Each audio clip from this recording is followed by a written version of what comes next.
we had this economics historically the last time, and now we're turning to mainstream economics today. That will be a rather rush run through many things that you are aware of, but I just put them together in a picture such that you see what's going on. And I told you already, there are the three mainstream. First of all, normative economics, and then positive economics with the three divisions: micro, macro, and econometrics.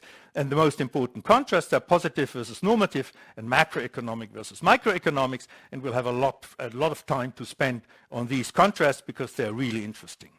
So I start with normative economics. Most of you are familiar, of course, with that. But what I saw in written examinations, that sometimes, how do I put that politely, that there may be some deepening of the understanding from time to time, not useless. Okay, so what is normative economics all about? It's about the articulation of goals, norms, and values for the economy. That's one of the main things. Someone has to say what the economy should be doing. And philosophy of science, or normative economics, is one of these instances who speak about the articulation of goals and norms and values for the economy, and in addition, the evaluation of economic actions with respect to certain goals. So you may say this action here, this economic action, say lowering of the tax rate, will lead to this and that, and under a normative point of view, that's really bad for the economy. That will do much harm in this and that respect. And this is, of course, what the newspapers are full of in the political and economic sections.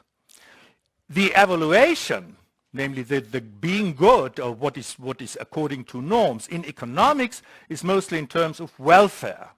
And welfare is not the only way how we can evaluate economic actions or economic policies. Welfare is one of them, being the more financial aspect, and other aspects of equality, for instance, freedom, justice, or happiness. And these are traditionally not the goals that economists pursue. They tell someone else, or they define what's good in a welfare sense for the economy, such that the welfare is increased. And normative economics is therefore often called welfare economics. So it's one aspect, it's not the whole. And I mean, all reflective economists, of course, know that welfare is not everything. Welfare is one aspect of human life, and there are others like equality. Of course, equality is also an economic topic. Freedom, justice, and happiness, a little less so, or quite less so, but welfare is the central topic of normative economics. Again, you may find another economist, for instance, doing happiness research. So there are really institutes for happiness research. It's partly run by sociologists or economists, but the central topic of normative economics is really welfare. What's in the background here, and that opens the door to philosophy really widely, is what is good for human beings. Of course, welfare aspects, shelter and food, are of course important for human beings, but there are others as well. And the question, the question in all religions and philosophies all around the world and for all times, as far as we know, is one of these questions: what is good for human beings? What should human beings do in order to flourish themselves and others? So that's a fundamental question where the door is wide open to philosophy, and therefore that has been the case, especially in earlier times, 18th and 19th century. These people in economics were also moral philosophers, as practical philosophy was called at that time. So obviously, the questions belongs to moral philosophy, and this question, what's good for human beings, has received very different answers in different cultures, subcultures, and different historical times. And you see that, of course, in our times, if you are somewhere in economics or any other science, and you speak with people from other cultures, then you may, in certain technical respects, you won't see that they come from another culture. But as soon as you talk about other things regarding what's good for human beings, or what's the relationship between individuals and the community or the society, then you see that different societies have different histories there and different ideas, and people think differently about what the well-being is for them. Or, of course, also human rights is such a topic where in the West people think, well, this is, of course, in stone, carved in stone, and then they can't understand why people from other cultures or officials from other cultures say, wait a minute, this is a Western invention, right? And then people in the West say, well, this is not true. Is that an invention? No, we know that. From whom do you know that? Directly from God. Well, that's unsure. Anyway, so what you see is that you're running with economics, with normative economics, in this area of this question: what's good for human beings? Yes. In the classical and the early neoclassical view, the understanding of an individual's well-being was done hedonistically. So it concerns certain mental states such as pleasure and happiness. So what is good for people is what gives them pleasure and happiness. And obviously, in this, people already in these phases realize it's very difficult to measure. So if you want to do a science and you want to measure the degree of pleasure or happiness, that's very difficult or impossible to do. And the prevailing economic view is then that welfare is measured, prevailing meaning now neoclassical phase 2, is welfare is measured by the satisfaction of preferences, and as I mentioned already, and we'll elaborate more on, it's by the abstraction from mental states. So mental states do not play a role anymore, but you want to, in normative economics, speak about welfare, and that's measured by the satisfaction of preferences. And the idea is then that if agents have consistent preference ordering and are well-informed and self-interested, that's all important. It must be a preference ordering, they must be well-informed and they are self-interested, then the preferences express what is good for the agent. And that is something which is very welcome to many economists, because then, concerning the welfare increase, the questions of paternalism don't even come up. And paternalism is something which most economists dislike and say, this is something for politicians or philosophers, it's not for us. We are scientists, and for us paternalism is something we don't want to do. And with that setup of normative economics, the question of paternalism is avoided. Yeah. You don't have to say what's good for people. Paternalism means that I know somehow better what's good for you. And if I say, no, all I do as an economist, I look whether your preferences are satisfied, and if you are well informed about your preferences, then this is what you want, and I don't have to add anything. Right? I'm not a preacher as an economist, but I'm an analyst. Right? And if people, I say, I want to improve the economy, then I got to ask, how do I measure that? And then I say, well, what I do is I look that the preferences of all the people in the community are satisfied, and then I don't have to add anything what's good for you. Right?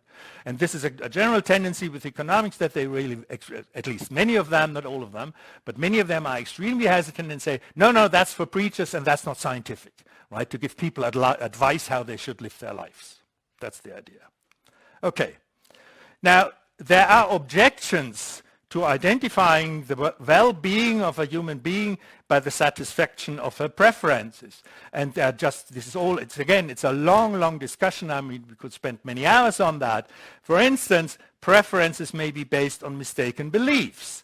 So especially I see that again and again in politics, when you see certain politicians and then you ask yourself, do you think these politicians will do something for lower income people? And then you say, no, certainly not this guy. But then this guy is being selected. I don't know whether examples come to your mind. I'm not mentioning any. So people may think this is my politician, and then you've got to say as an outsider, no, I'm sorry, your preference is really based on the mistaken belief that this guy will improve your living conditions, and he won't, according to everything one can believe.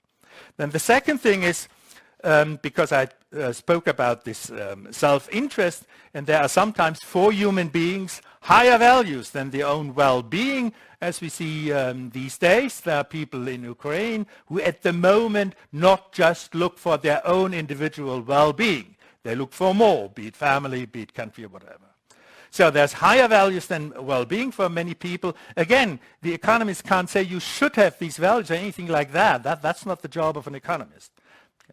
And then preferences may result from prior or current manipulation, so mistaken beliefs somehow generated, for example, by policymakers, and then people believe something about what they want, very simply put, and then they prefer something, and that may not be their real own interest, which of course then raises the very, very difficult questions. What are the real interests of someone in comparison to the interests he or she only imagines, and are the wrong interests? And then you've got to somehow have a standard to distinguish real interests from only imagined interests, and then you are in the whole morass of moral philosophy, and it's very difficult to find very good arguments there.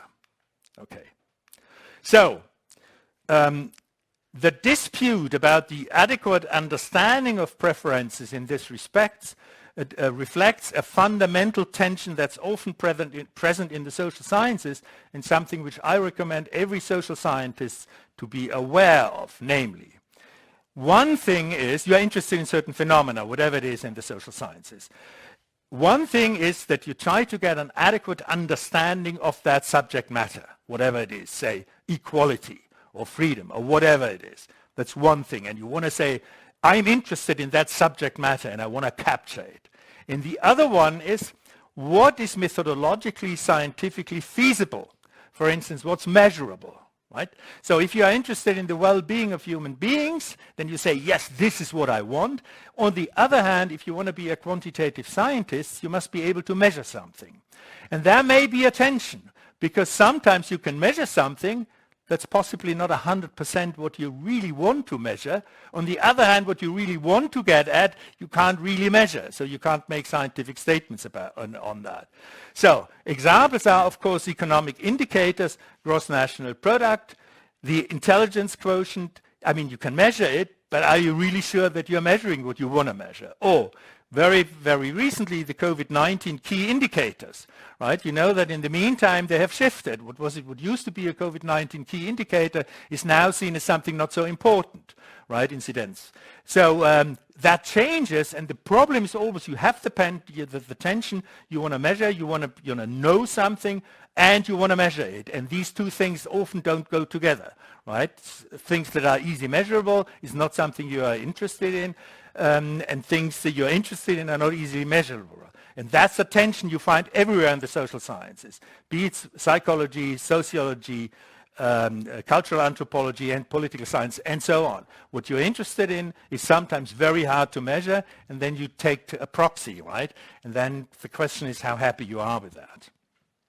In the social sciences, this problem is often treated as the contrast between validity, meaning that you really get at what you want, validity, versus reliability, which is in psychology, for instance, social psychology, is often just reproducibility.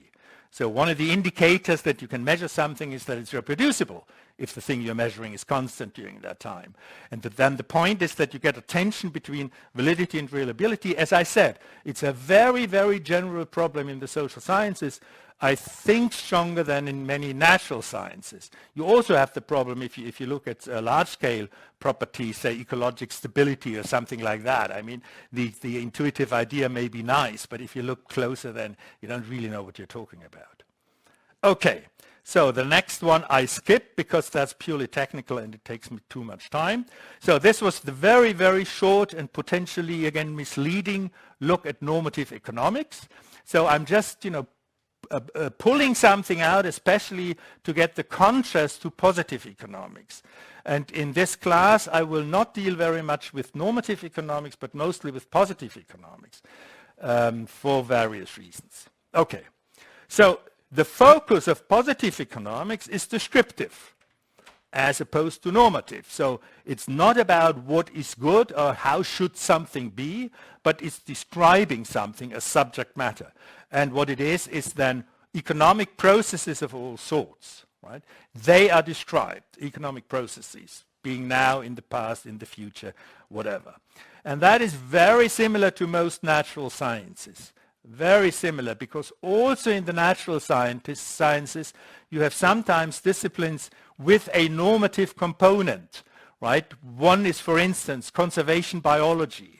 Right? When you look at the stability of ecosystems and you want to conserve biological diversity, then you have a goal in mind, right? You want to preserve, and that's something normal, you want to this diversity to stay in the world and not being destroyed. And then you're not just describing, but once you do conservation research, you always have immediately something normative in the background. And that's very similar, by the way, to economics. You have very often, not always, but very often you have something, not very often, it's even exaggerated.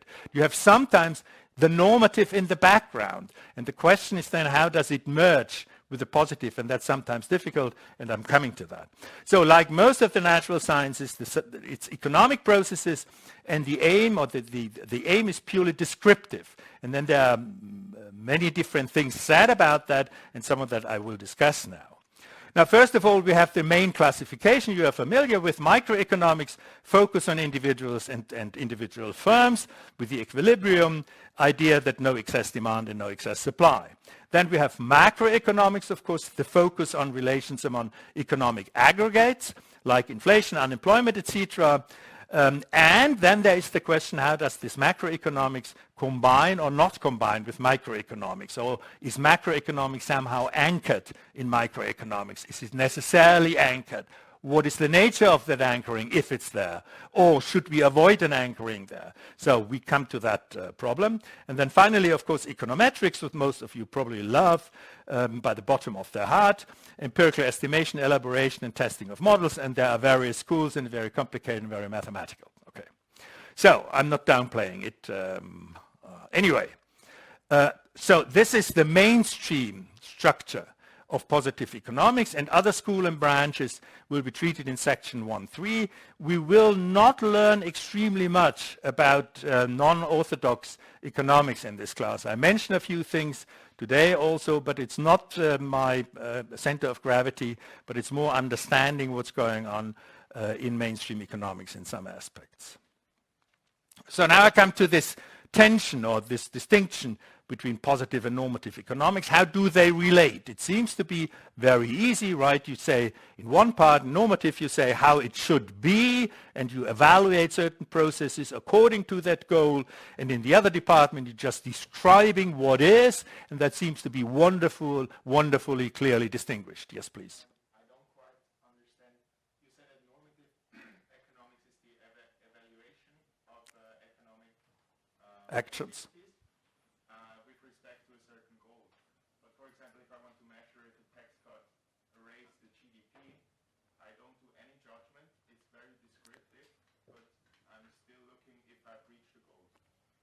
Well, if you're only describing what you're doing, then it doesn't belong to normative economics. So are the people who do that, are they called normative economists? Of course you can say, as you can describe with the COVID-19, you can say, okay, we did this and that action. Still we have an increase of people going to the hospital and to the intensive care. And we should avoid that. But you can, of course, describe that. So it's the question of focus, right? What am I doing? Am I just describing what is happening, whether I like it or not? Right? This is with conservation biology. You can, of course, in conservation biology, you just look at a certain biotope and then you say, damn it, within the last 10 years, 15 species have disappeared. Right? This is descriptive. Of course, in the background is the idea that's not a good thing. Right, that 15 species disappear. But that doesn't change anything in that this is a description. And the case you mentioned is, I think, just a description, even if you have in the background of your mind some goals. Right?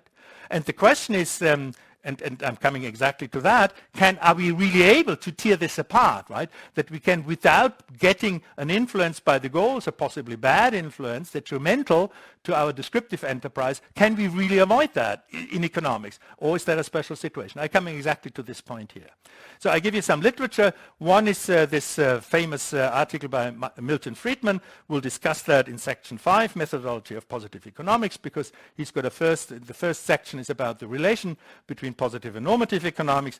Then there is one of the oldest textbooks on the philosophy of economics, that has its own chapter, chapter 5, the distinction between positive and normative economics.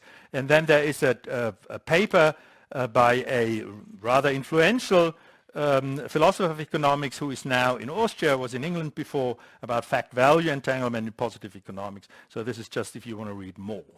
Okay. Now, the economic mainstream, meaning neoclassical economics, there it seems to be the general opinion that there is a clear distinction between positive and normative economics. Positive economics concern facts, normative economics concerns values and norms. Right? And these are really two different things. This is probably, I see someone nodding, this is probably what you were taught in your undergraduate classes, look, these are really two distinct things, and we positive economists, we don't care about normative. The normative have to learn from us, but we are really independent because we are just describing what's the case. And for that, we don't need norms. And the background for this economic mainstream there is that the distinction between facts and norms is reasonably clear. Right? It's rather clear whether you say something should be the case or whether you say, look, something is in such and such a way the case. That seems to be a very clear distinction. And that, of course, feeds this intuition behind a clear distinction between positive and normative economics. And then the next step is, if this distinction between facts and norms is clear, then therefore positive economics is independent of normative economics. We can describe the states and processes of an economy without recourse to any norms, right? To anything what's good for the economy, what's good for human people, we are just describing. And that's, so to speak, the pathos. Very often you find also in natural science, right, that people say, you know, we are just the observers, we are just describing. And what you people want to do with that, whether you like these states or processes or not, it's not our business. We are just, you know, very sober people describing what is the case. This is science, you know. Okay, and that is very often in positive economics. You'll find that in Friedman, for instance, and in others. And then positive economics, if there is a connection to normative economics, then positive economics supplies means for given ends. So if you have political goals, where the economy should develop, say more equality or higher taxes or whatever you want to do with the economy, then the positive economist can tell you, look, if you have that goal, then I can tell you how to realize this goal. And I come to that a little more in detail how this should work. So this is the crudest story about the relationship between normative and positive economics. Positive economics is independent of normative economics, but can deliver means for those who want to realize certain goals for the economy. All right. And therefore, positive economics describes economic processes by articulating concrete description, hypotheses, models, theories regarding economic facts. Right? This is what I said before. And then it's very often articulated, you know, this freedom from the normative side is very often articulated as positive science in general or positive economics is value-free. Right? And you hear that very often, that people say, yeah, we have in the West, you know, we have this value-free ideal for science, and this is very important that science is value-free. Now, this is very misleading, and one should really be very careful with saying that, and many people indeed do misunderstand it. It's misleading, and I want to say a few words about this value-free ideal here. What is meant by the value-free ideal, what is meant but not really articulated, is that social values must not influence the empirical results of descriptive science. So if you want to describe something, then social values should not influence your empirical results. And I'll give you an example. For instance, if you say, well, the social value of equality is very, very important for me, and that may be the case, but that must not influence your empirical results about existing inequality regarding the distribution of wealth. It should be that whatever your political conviction is about the just or right amount of inequality, it should not influence what you empirically finding say about the Swiss society and its inequality. That's the idea, and that's a reasonable idea, it seems.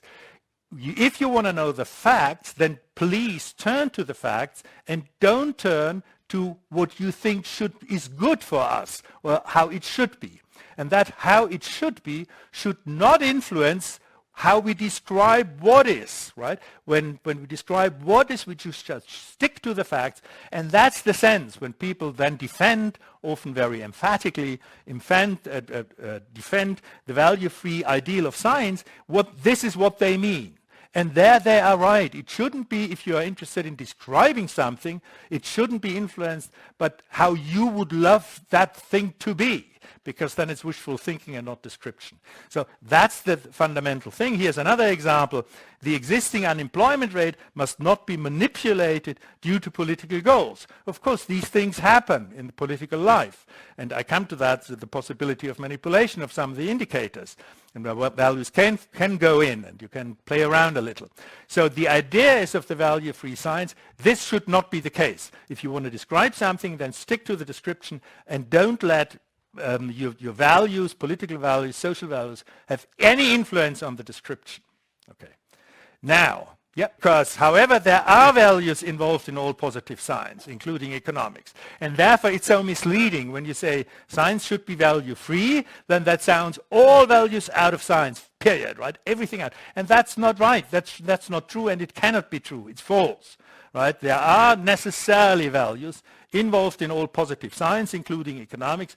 And the first is always a choice of the research subject. If you as an individual researcher pick a research subject, then for you, this subject is more important for whatever reason than any other subject, right? So you're evaluating research subjects, and you can't do differently. I mean, you could play a lottery, but then you say it's more important for me, it's more valuable to have a lottery than a concrete choice. So you necessarily have to evaluate things, namely, what is my research subject if I'm a researcher?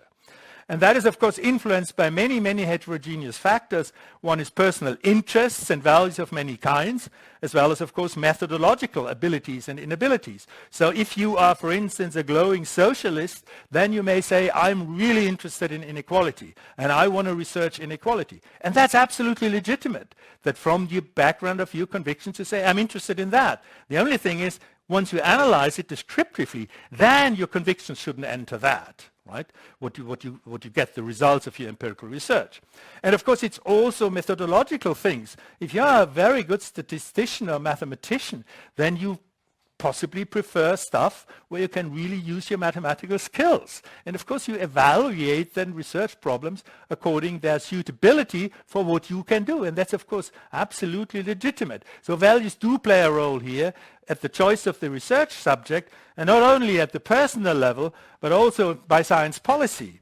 Because science policy sets research incentives by pushing money somewhere, right? And say, here, you have 10 million for this problem. And then people say, whoops, I don't have any postdocs. I should have some more postdocs. Okay, I make a research project for that. And then, of course, you evaluate that according to these research incentives. And they are given you by the government or whatever the body is who grants you the money.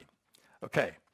So already in the choice of research subjects, necessarily values come into play of various sorts, completely various sorts, but also in the procedure of research. When you do research, you have to have values, namely so-called epistemic values, sometimes called scientific values. And you need these, I tell you the list of these values, like predictive power. So you're judging a hypothesis according to its predictive power. How good is it for prediction? Is it useless? Is it useful? Or accuracy, or explanatory power, or scope, consistency, and similar things.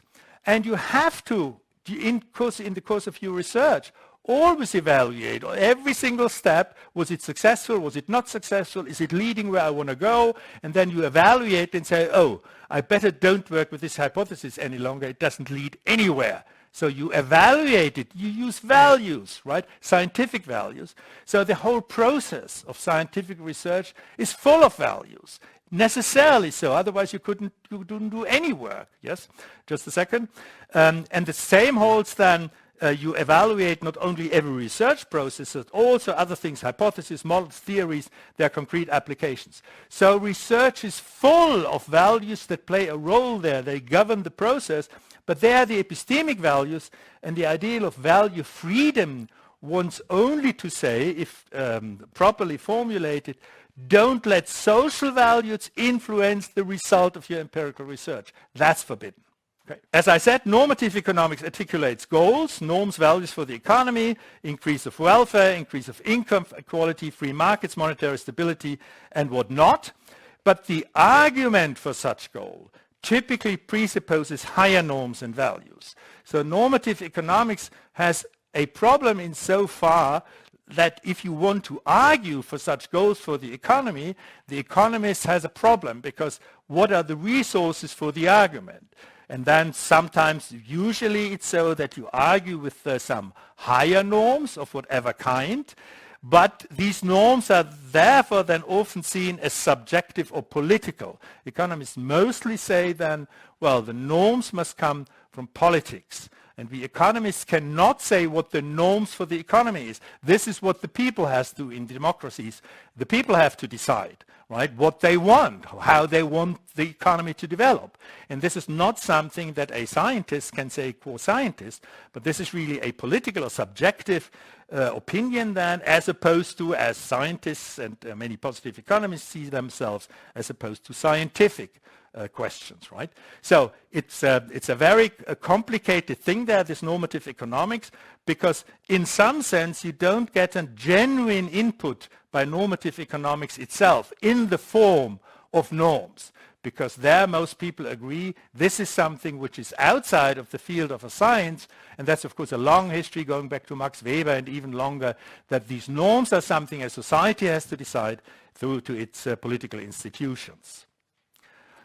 And now about the relationship between normative and positive economics that follows from that, more or less directly, and I've said it already in one sentence and say it now in a few more sentences. In an idealized form, that seems to be also the image that many positive economists, many economists have in the back of their mind, that normative economics articulates some politically desired goal. So it's often the case, as people describe that in the literature, that what the normative economists do, they get a goal from some political body, say a party. So you are the economist working for the, say, either some capitalist, strongly capitalist party or some strongly socialist party, and then the socialists tell you, look, you work now on the goal of more equality in our society. Right? Or for the capitalist party says, you work now for measures to decrease the taxes. Right? We need more freedom due to lower taxes. And so you get goals from outside. Normative economics can articulate these politically desired goals. And then comes positive economics. And positive economics supplies you in the very best case with causal regularities connecting different means with that goal G. Right? So you say, I want to have more equality, and you as a positive economist say, yeah, we have the following possibilities how to create more equality. 1, M1, M2 through Mn, right? This creates more equality. And this is what the positive economist has to say. Then he says, whenever means Mi is realized, then the goal G is causally produced, plus certain side effects, right? And that's very important. So it says if you want to decrease taxes, well, just decrease them by law, bang. And then, but usually when you decrease taxes in this heavy way, then, you know, usually people do this and that, and you will have the following, you have ex-migration or whatever, right? So whatever means Mi is realized, then the goal is causally produced, therefore you need the causal connection between the means and the goal. This is the crux, of course, of macroeconomics. You need causal relations in order to advise politics. And then the policymaker then is supposed to pick one of these MIs with a view towards their unintended side effects in order to realize G with as little damage as possible. So as a policymaker, then you say, okay, I take M3. M3 realizes goal G, so I get my goal. Oh, wait a minute, what are the side effects? What side effects do I have to have? And this is extremely important because the economic side effects may be counterproductive to the goal.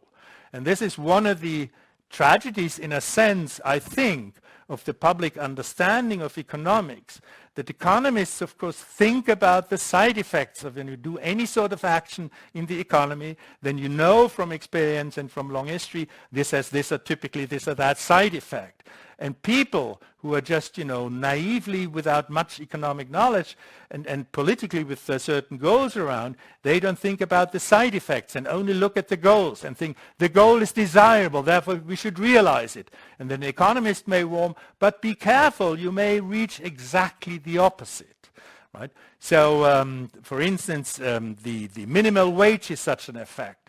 right? And people say we got to increase, we got to better the living conditions for the very poor, so let us increase the minimum wage. And some economists may say, well, if you increase the minimum wage in this particular condition, then you may lose all these low-income jobs, because then they can be, replaced by machines. Right? And this may or may not be the case. Of course, much ideology is also always involved, or often involved. But the point is that as an economist, you have to be very careful to look at the possible side effects. And therefore, you have to offer to the politician, to the policymaker, you have to offer a spectrum of possibilities with the side effects. And then the politicians have to choose which one, in order to realize the goal, which side effects they are willing to take.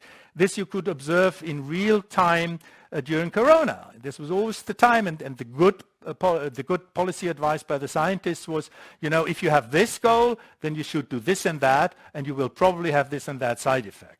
So this is the general pattern of the relationship between positive and normative economics, at least from the point of view of the standard economics. All right.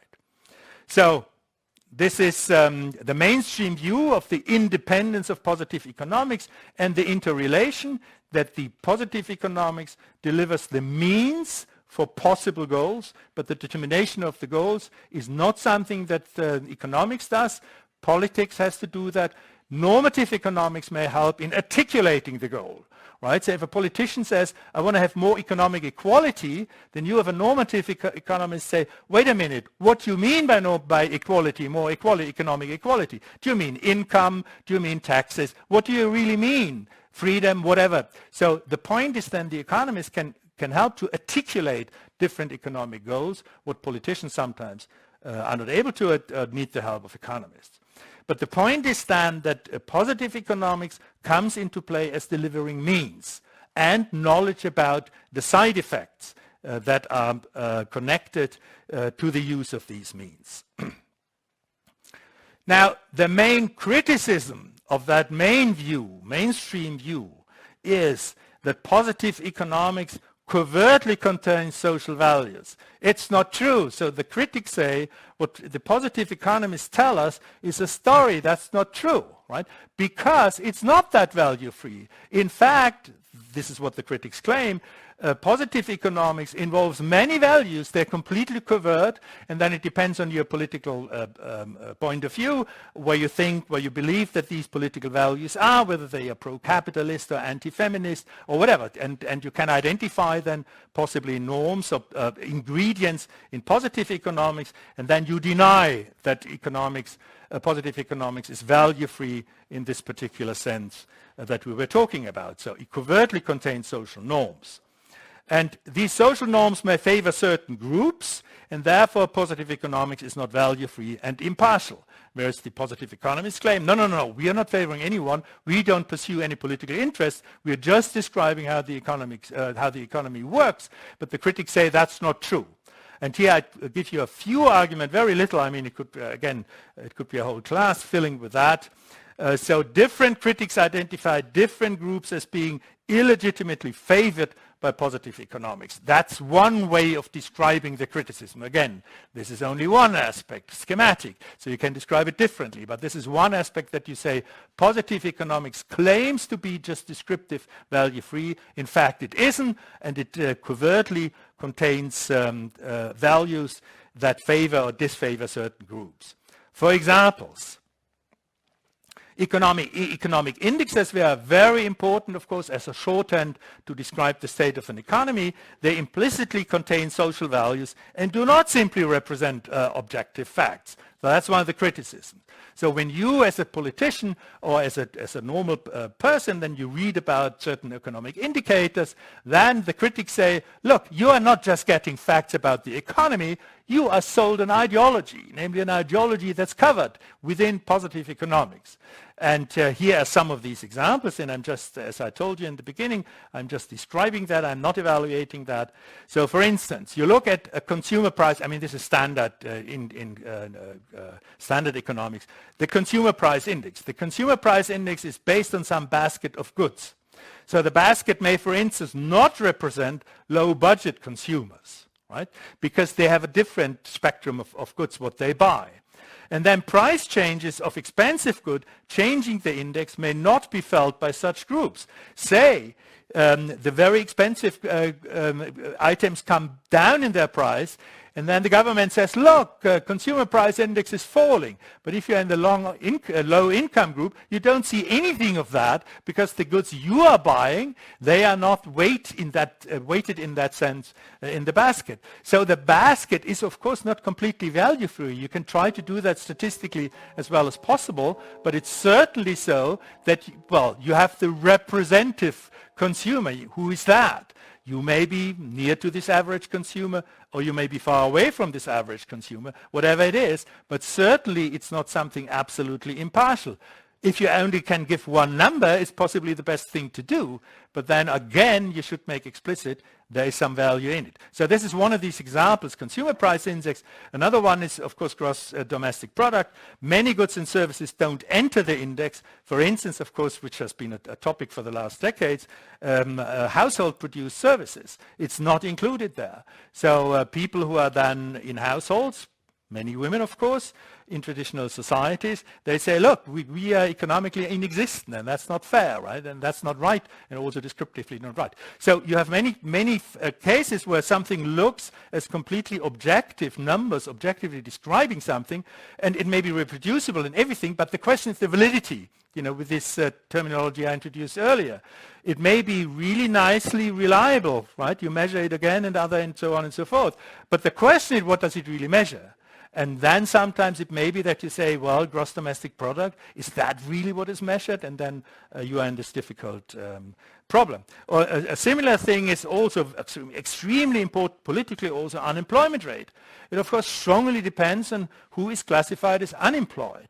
Right? So is it only if you are unemployed more than 2 days or whatever, or 5 days or 7 weeks or whatever, in what programs, and so on. And of course you can play around there for political reasons. So it's not just that these numbers, which seem to be objective as numbers, are so innocent. They are sometimes not. Okay. And more critical arguments you find in Rice in 2017, and now let us continue in this overview of the philosophy of economics, which is not much more than a table of contents, so to speak. And many of the topics I'm mentioning here will then be the subject of later sections. And an example case in point is macroeconomics versus microeconomics. And this is a discussion that's full of controversies, and that, of course, partly already derives from the controversies that are involved in macroeconomics. And macroeconomics is full of controversies, and this is partly due to the importance for politics, of course, because politicians, if you're a policymaker, you're not interested in what a singular firm is doing, an individual firm, individual consumer, but you are looking at the aggregated effects, and then you want to play around with these effects and try to reach some political goals. So it's very, very controversial, and we will discuss one of these positions there, and some of the questions is, should macroeconomics be reduced to microeconomics? And that's really a controversial question. And then once you think about it, the next question is, in which sense? I mean, what does it mean to reduce macroeconomics to microeconomics?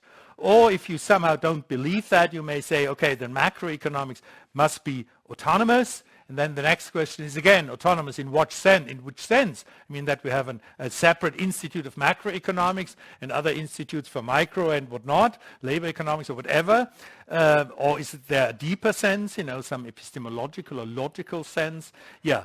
Or is the distinction between macroeconomics and microeconomics artificial anyway and should be given up? You know, that's a historical relic, and we should give it up, and there's only one economics. So these are the questions in which, of course, the understanding and self-understanding of economics as an academic discipline is at issue. And it's an empirical fact that scientists may become very, how to put that, full of temperament when it comes to the defense of their own discipline, like people become full of temperament when it comes to the defense of their own family or their own country, and it's very similar here with scientists, and macroeconomics doesn't seem to be an exception here. And we'll discuss this in section 4, and especially make clarify what the questions are and what relevant arguments are. Again, I won't sell you any opinion, my opinion on the relation between macro and micro. I'm much too little qualified to judge that, but I can tell you something about the problems that are there, right? The questions one should ask, because they are very similar in other disciplines, and I've worked for many years in other disciplines concerning that connection. So we should possibly be able to learn something here. So no